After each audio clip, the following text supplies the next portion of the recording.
Welcome everybody to TopLine's Live at 5. My name is Brian Devine, and we're going to be talking about something a little bit different today because we're going to talk about the unique factor, basically what it is that makes one dental practice or one orthodontic practice or even one chiropractic practice more successful than another. And the reason that I decided to talk about this today is I was just working with a colleague, a friend who is also a business owner, and we're talking about some ways that we can work together and I can help him, he can help me, vice versa.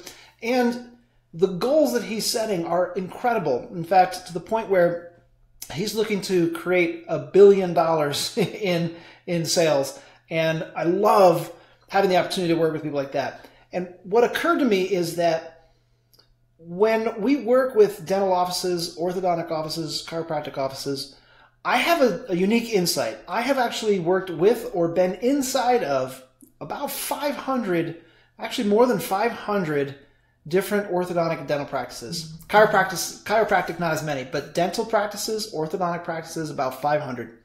And over that time, there was something that I kept seeing as a trend when I would see the ones that were struggling and the ones that were just wildly successful.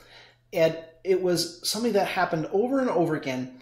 And it didn't matter how great your marketing was, because I would love to believe that I am the answer to all your problems and I can make a wildly successful practice just because of our marketing. And unfortunately, that's not the only piece. It's not enough. We need more than just great marketing. It's not having this beautiful practice that, believe me, I've seen some really amazing, gorgeous practices. It really relied on one thing, and it was the way that the doctor would interact with not only the staff, the team, but with the patients. And it was pervasive. And when I talk about this, what I mean is that the doctors were fun. They came into work to have fun, to engage with people, so that the staff was having a good time, the patients were feeling good and comforted. I mean, it was just, without a doubt, that was the single most common trend that I saw. The thread of the doctor being the driving force of fun. And I know it sounds like that can't possibly be it. No, that's not everything. When we would see an office that had great marketing, a beautiful practice, everything was lined up, but they were still struggling, there was a piece missing, and it was that the doctor just wasn't really having fun anymore. So find a way to get back to that, because we saw offices that the marketing was just okay, and they didn't really need a whole lot from us. The practice was really old. In other words, it didn't match up even close to what some of these new practices are doing, but they were busy and people were having fun and there was this energy there. And to think that the way that you interact with your patients, with your team, doesn't affect that is a mistake.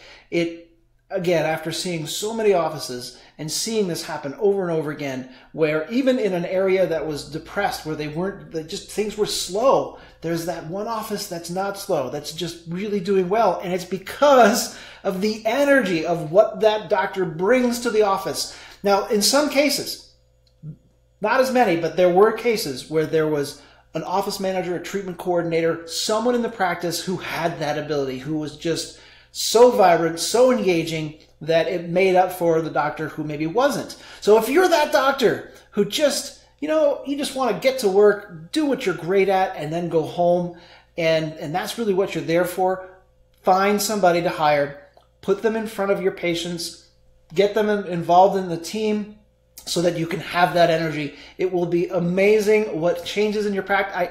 I don't even know how to begin to talk about it. But it absolutely does happen. And when you shift that energy in the practice, everything starts to change. The marketing that we do for you is more effective. And I hate to admit it, but it really is true, because you're letting all that in. And it sounds kind of woo-woo and all that stuff. Just take my word for it.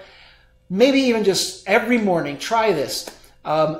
this is actually a really fun exercise. And I got this from Mark Joyner, who's a brilliant marketer. So if you ever want to look him up, he's fantastic. But what he suggested was that when you wake up in the morning, smile. Force it. Even if you don't feel good, you're tired, you can't believe that your alarm is going off, force yourself to smile. Just start with that. Just a big fake smile, and it will actually change your day. And tell me if you do this and it doesn't change your day. I'd say after about a week, maybe 2 weeks of doing it, you will see a difference. The other thing is, find some things to be grateful for. So if things aren't going well, the act of searching in your mind for things to be grateful for, find 3 every morning. Just find 3. And it could be as simple as, I woke up on the right side of the dirt today. But that's what I want you to do. Just do that little exercise and you will see a change. I hope you take advantage of this. This is one of those things that it's been so clear in just the last few years when we started to really look at what was making something work perfectly in one office and we were struggling to get it to work in another office, and it came down to that one thing.